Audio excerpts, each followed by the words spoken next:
You're listening to the Monday Night Community Show with Daniel on BRFM. This is the Daniel Monday Night Community Show on demand through YouTube. Thank you very much for choosing to listen to us through this method. If you'd like to keep up to date with when I add new interviews, then subscribe to this channel. Whatever your real name is... Michael. I wonder. It's true. What's true? Whatever it's believed to be. That's what I thought. Look, are you serious about this or not? Not if it means giving away the only ace in the pack that we hold. You won't be giving away your trump card. You'll be getting better, bigger friends to play with. Who will take the story and sanitize it. Who will take the story and give it to a wider audience than you will ever get by just using that website of yours. Tell me something. Once you've given your entire pack of cards to the mainstream, why will they need either of us ever again? Because you are the conduit of the information. You're right, Dave. They won't listen to you because they think you're okay. They'll listen to you because I talk to you. I'll tell you what you need to know, and I'll tell you when you need to know it. So much for working together. So it'll be my lips moving, but your voice. Thank you for putting me so clearly in the picture, showing me how all the pieces fit together. Thank you very much. If you work with the mainstream, especially with the publications I gave you last time we met, you will be connected to newspapers both here and in the United States. The US authorities won't be able to prosecute you without prosecuting their own. And the owners of those publications put money into senators' and congressmen's campaign war chests. Assured mutual destruction, not via weapons, but by information. You need to get your head in this game and stop cowering behind that settee. All right, I'll give you a story for free, as a sign of good faith. Oh? Very few people have realized this. Okay? Okay. A number of private companies operating behind the cover of HMRC, expanding their computer networks to slowly bring in more and more people within the revenue's grasp. Forget child benefit or being self-employed. This is a process that will refuse to leave any stone unturned.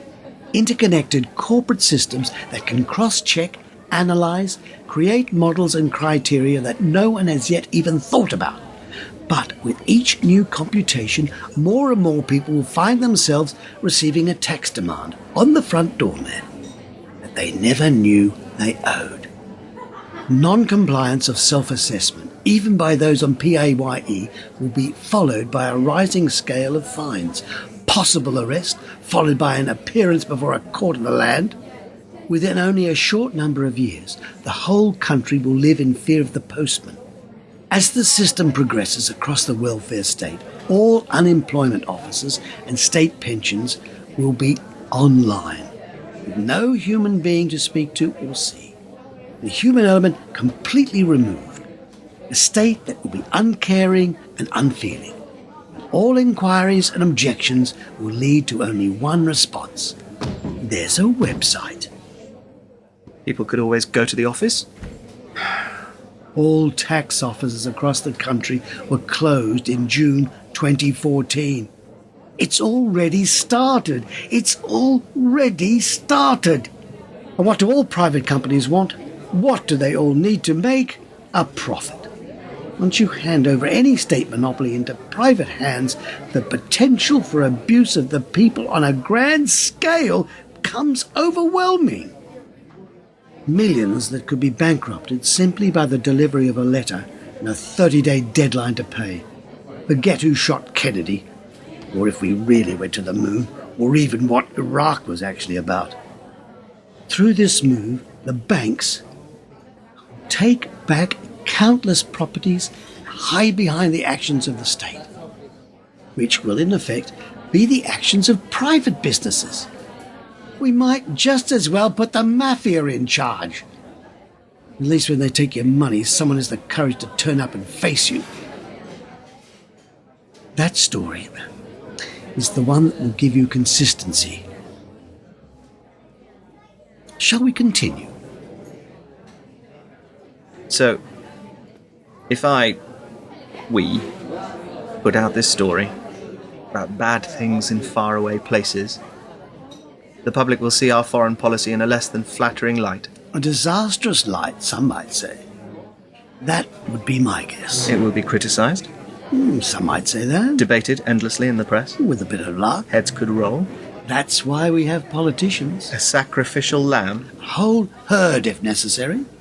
It would not show the actions of the state in a good light. Again, you might be onto something. It would make people question our involvement in such places. All of which would be a fair and honest question. Or questions, in this case. Then why do it? I'm not going through all this again. If everything you have said is true, then we will be pushing an atrocity into the faces of the public. And what about the people we are killing? How many more wars must be fought for resources, Mark? How many more must die so that our people can drive around in SUVs? When do we start to change for the better, rather than just trying to hang on to what we have that was never ours in the first place? It's all very easy here in this cafe to forget what keeps the country going, what makes it happen. It's really inconvenient to have to face the truth of what our lives cost, and it's got nothing to do with money. War after war after war. And then more war. Go on, hide in your bedroom. Obviously, I'll have to find someone else to get the truth out. You're clearly not up to it. I'm not going to be your tool. Don't be stupid. We are all someone else's tool. Oh, for the love... You know your problem. There's only one. You want it all given to you on a plate. When did you ever go and research something for yourself? When did you actually go and read a government report? Would you even know how to? Oh yes, you've looked on the internet. But even that is only taking the work of others and then claiming you've done something. You don't generate your own work, your own stories. You rely on the courage of others. You are like millions of others out there that hope someone else will do it for them. Well, let me tell you something, my friend. Nobody acts out of generosity. They only speak to those they believe can do something for them. If you can't, you'll be the loneliest kid in the classroom. No one deals with another because they like them. They give them the time of day because of what they believe that person can do in return. I provide the information and you publish it. And shall I doff my cap as you pass by as well? Grow up. Tell me, what is the point of showing this to the world? What are you trying to achieve? Trying to achieve? After all I've told you, how can you not want to show the world what is going on? Because it won't make any difference. And that is the attitude that keeps everything the same. I know the likes of you. The first to say how bad things are, but the second someone suggests doing something about it, you answer, "Oh, I'm too busy today. I'm washing my hair." What's the point? Nothing ever changes. And when that is the thinking, nothing ever will. It doesn't matter how much horror you show the world still has to go shopping tomorrow, which you must know. So after the moral outrage, nothing will happen. Then you can show another massacre and another. But my question will still be the same. Why? Why? Yes.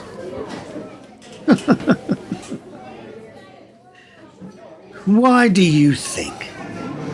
People's memories are like goldfish. One massacre is an outrage, but 10 massacres are tedious.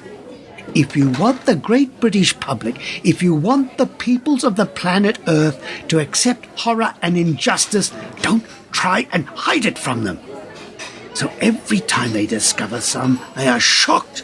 Give it to them every hour on the hour. Keep nothing back. The worse the image, the easier it will be for them to watch. Instead of being disgusted, they'll simply lose interest. The suffering of others is only ever, after all, entertainment in the mainstream. And that is what we'll give them. An endless amount of pain and sorrow until the people walking in the streets are so numb to it that they are able to ignore even the screams of their neighbours in the night, turn over and go back to sleep. They'll become so used to seeing violence and cruelty that protest will easily be crushed. Peace marches broken up, the innocent arrested, if not killed, and the only reaction will be, oh, they probably brought it on themselves. Now, what's on the other channel? Orwell thought the future would be a boot on the human face, stamping away forever. But Orwell only saw half the picture. The future won't be the boot crashing down on the population. It will be that the population no longer care. They'll simply no longer take any notice. You really do feel superior, don't you? You've all the answers. Just give the people enough distraction and they'll let you do anything you want. Is that what you've come to believe? Is that what you're telling yourself at night? Dehumanize the population to such a degree that they stop giving a damn. If you disagree with me, Dave, take a look at the amount of worker ants every morning reading newspapers detailing human suffering and then getting off the train and going to work. People have to live in the world they find themselves in. Rather than the one they'd like to. Yes. That is why I need you to publish leak after leak. Is it even true? Does it matter? It will then be repeated in the newspapers. Which will protect you. Which will protect you. If you like. And all this time, we will be fulfilling an agenda different from the one stated publicly. That's hardly new. No, it isn't. Officially, you will be condemned to ensure you receive maximum coverage, your 15 minutes of fame, over and over. While all the time only telling the public what you want them to see and hear, but cannot admit to. That's politics. How much? How much? I cannot be a leaker of government secrets from my mother's back bedroom. I'll need an office. And a staff to justify such secrets. I'll have to look the part. No moral qualms anymore? If you cannot get out, you'll have to go further in. That's true. People are only against a conspiracy if they're not part of it. Once they are, they're usually all for it. Why should I be any different? I never thought you would be. Then the people of Great Blighty will have as much blood and guts as they can stomach. You had better tell your mother you'll be finally moving out, and she can have that spare room back. And you can tell your contact I'll be coming to see them. In Cornwall. In Deeper and Deeper, Philip Sheehan was Peter, and Richard Graylin was Dave. Artwork for the production was by Sheila Jackson, and the play was written and directed by John Fryer. Deeper and Deeper is an audio production for Political Art.